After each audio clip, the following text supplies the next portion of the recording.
To make it straight to the context of the point, this was about maybe be sometime in 2016 or 17. Now, this didn't really happen to me, but it happened to somebody that I was associated with in my hometown. Now, one of my friends lived on the north side of the town I was living at the time.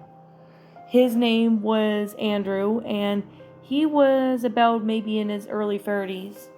Unfortunately, he and his wife had went through a breakup due to some outbursts of anger and that. It was revealed later on that his wife had been addicted to drugs. Andrew and her did have kids. One was 7 and the other one was at least 4 years old, and he got custody of the kids as the wife was ex-wife was unfortunately too mentally unstable and was too drugged up and didn't even have the proper custody or agreement or anything to take care of the kids. This would be more important later on in the story. Now, Andrew was living by himself in the house as he kicked his wife out, which his wife had went to a mental asylum. She had left him alone for at least a little while, but it wasn't until maybe a few years later where something went completely weird. Now, Andrew was dating this one girl who happened to be maybe at least 32, while Andrew was at least 33. Her name was Stephanie, and Stephanie and Andrew got along pretty well. They went on a few date nights, and a few times his parents had babysat the kids. Sometimes his brother would be around with his girlfriend, but that was just besides the point. However, one of the times Andrew was waiting for Stephanie to arrive when he ended up seeing the security camera on his door. He realized that there was a woman that he'd never recognized before. It wasn't Stephanie, but instead it was his ex-wife. She was standing on the porch and had her back turned to the camera. Honestly, it confused Andrew more out, and he was wondering about what she was doing. He opened the front door to find that she was not there and looked all over the house and checked every room and every door. He made sure all of them were locked as he had afraid that his wife had somehow was watching him. Well, ex-wife, because they divorced, but you get the picture. It wasn't until a few nights later, though, when Andrew and Stephanie were just chilling, when all of a sudden Andrew gets a phone text from an unknown number. It appeared to be his ex-wife saying that she's at the front door. Stephanie immediately got her color drained as Andrew went up to go see if she was there. Turns out she was there, and she had a bouquet of flowers, but had one of her hands behind her back. He honestly told her to go away, but to which she refused and started screaming insults at Andrew, saying, "I'll kill you," and etc. She was screaming insults at Andrew for a while that Andrew ended up getting the police, to which they escorted her away from the house and into a police car. It turns out that his ex-wife was stalking him, and she had been stalking him. How did she find out where he lived is something I don't know. But I guess maybe after she probably remembered that where he lived. What's disturbing is that the cops found that she had photos of his house, his children, and etc. It honestly was really creepy, but they were not sure as to why this woman wanted to go back to his house. Andrew moved out of that house at least 2 months later, got bigger and stronger security. He took his kids with him and Stephanie, and they are living in a pretty decent sized house, but never had anything like this since. Andrew and Stephanie had a child together for in 2017, and this honestly was the biggest thing he's ever had since his wife, before he sees that she was addicted to drugs. He's never seen his wife again, and he really hopes he doesn't ever see her again for a very long time.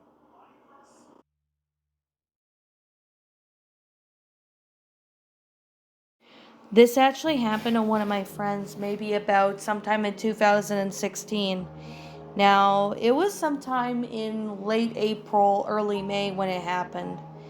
This was happened to a student that I happened to know who used to be a friend of mine until sometime when she graduated back in 2016.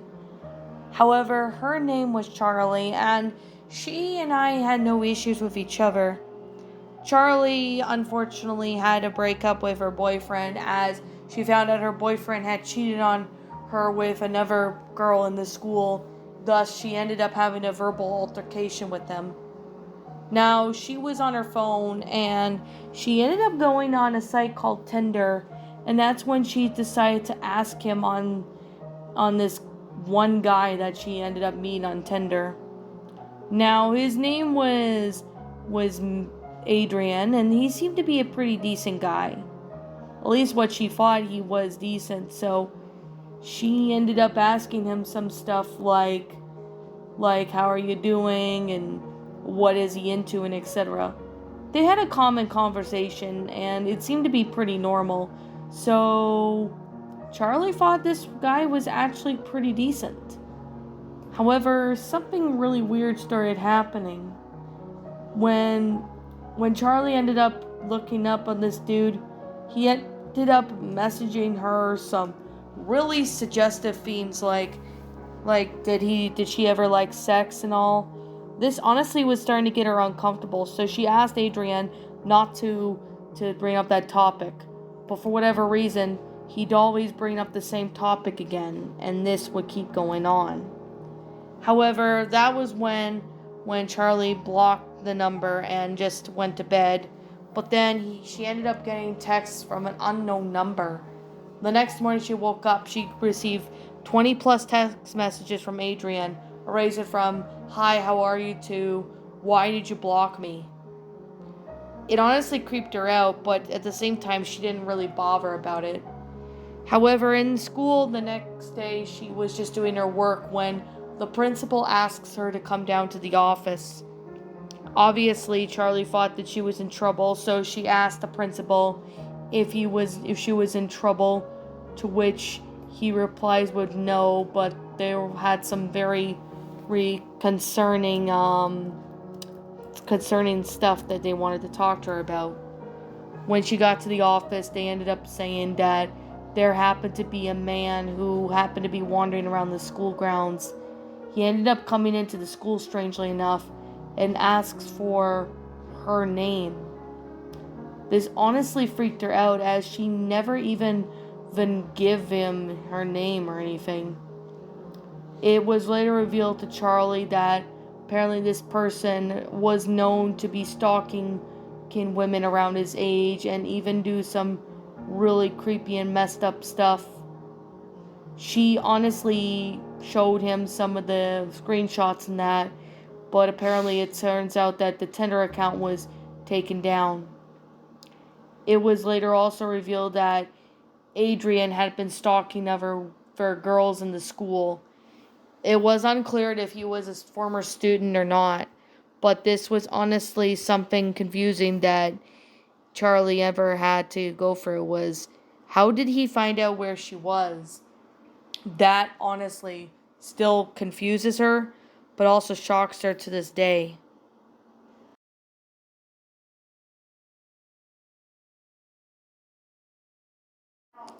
Now, this happened to what happened to a guy, a friend that I used to know back in 2015, and his name was William. William was pretty much in around senior year of high school when this happened. Unfortunately, he had never had any chance to ask a girl out as he was very socially awkward. At this case, he ended up turning to the internet and only talking to his family members and a few close friends, but he never really chatted with anybody else besides that, exception for teachers who, if he needed help with assignments. William ended up turning to the internet for a while, but then decided he would try dating for the first time. So at this time, he ended up going on what seemed to be OkCupid and was viewing some messages and stuff. And a few girls did ask him out, but he did find one girl that seemed to be pretty. Her name was Maria, and she seemed pretty nice. Maybe just a little younger, at least a year younger than him. She started messaging him as soon as he swiped her, and she swiped back, asking her some stuff like, "How are you doing?" or "Hey, what are you into?" That's when William and Maria started texting back and forth, and they had been talking for a while.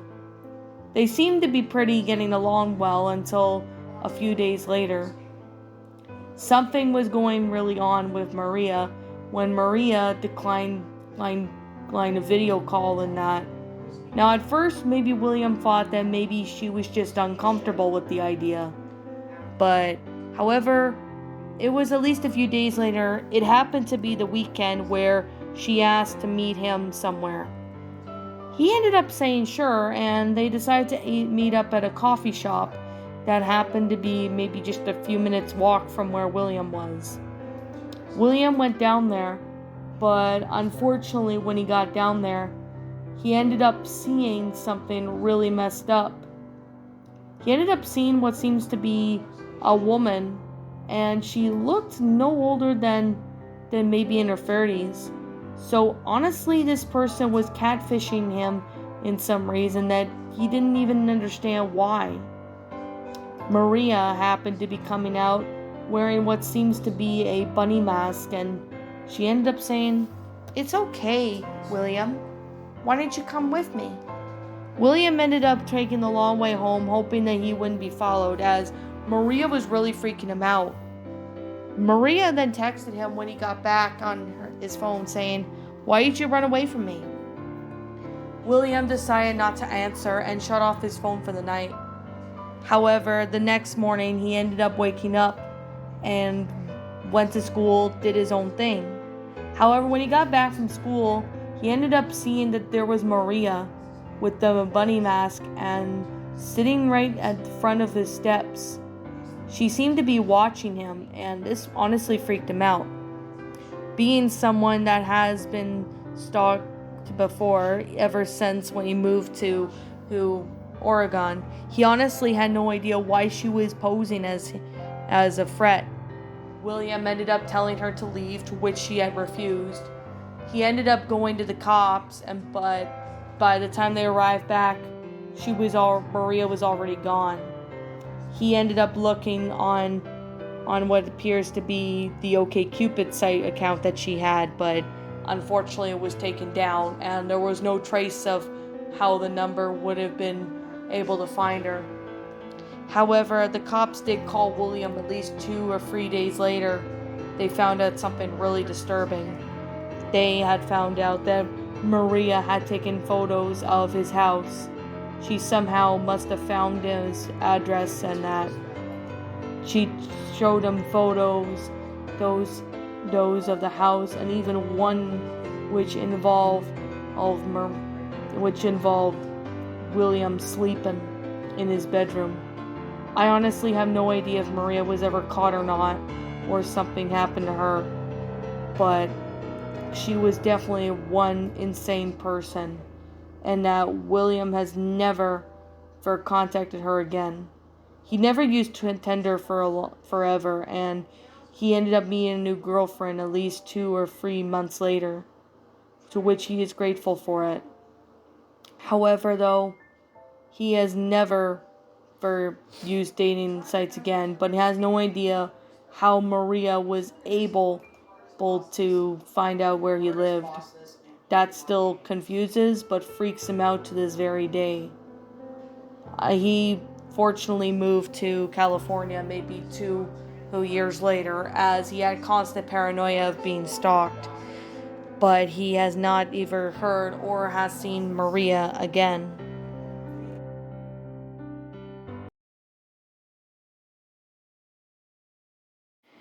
So this happened to a friend of mine who was living in New York and New York City.